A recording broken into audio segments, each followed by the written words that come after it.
Hi guys, welcome back to my channel. Mayam ngasidi yamna laiba akhoi mitai na yam pamnana sanaba chempak kupsu gi recipe share tawjarke. Ado chempak kupsu gi recipe sta hapkadaba machal ngai sesta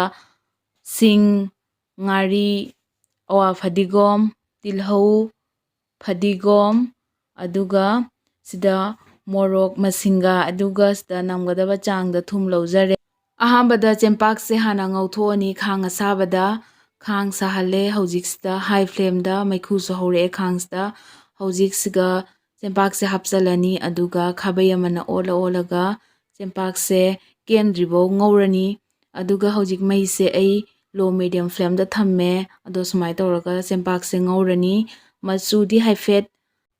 ole chempak ki machu se hojik ngangsale ado hojik se paibada su keme eba chempak se sumai paisan mamadam da su keme aduga hojik ai charaga su hafet engzare keme ba makhon se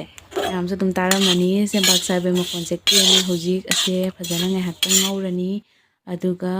se loire hojik phajana keme aduga se lautharani hojik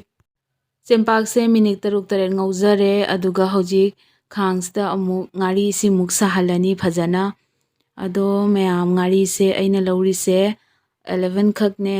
ado hojik se ngari se onthongonjin tawrani aduga phajana ngaurani ngari se phajana ngaudradi kupsu sidi haute bako aduga nga ayai bahapasu haure kupsu dadi ado hojik ngari se phajana ngaure aduga hojik sta amuk morok masinga simuk ngaurani ngari se minute ahum mari ngaure aduga morok sina minute ani ahum ngaure aduga hojik sida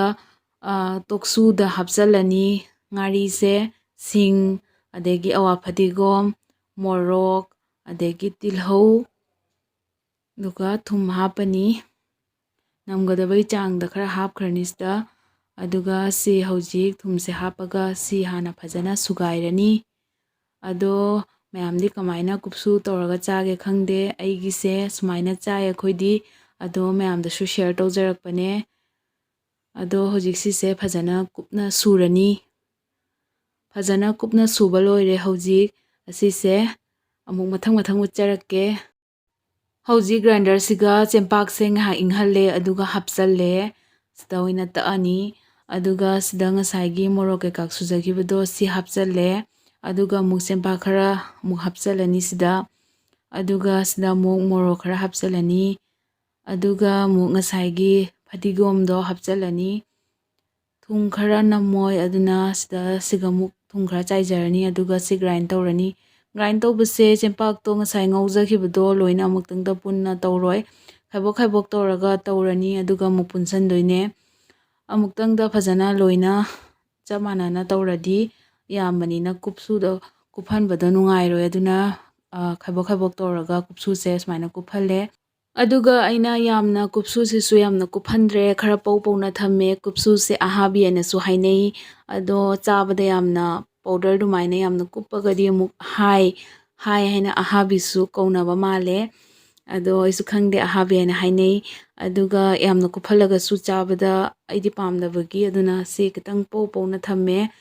sumaina pauna grind tawbase am haure chabada su hade aidi am hagale ba sumai chabase aduna khara pauragadi hade aduga sida kodnabagi kobi manata bi hangam maton macha macha aduga hangam achoba singsi su khara laujare ado yam haure sumai chabase mayam su sumaina chabiu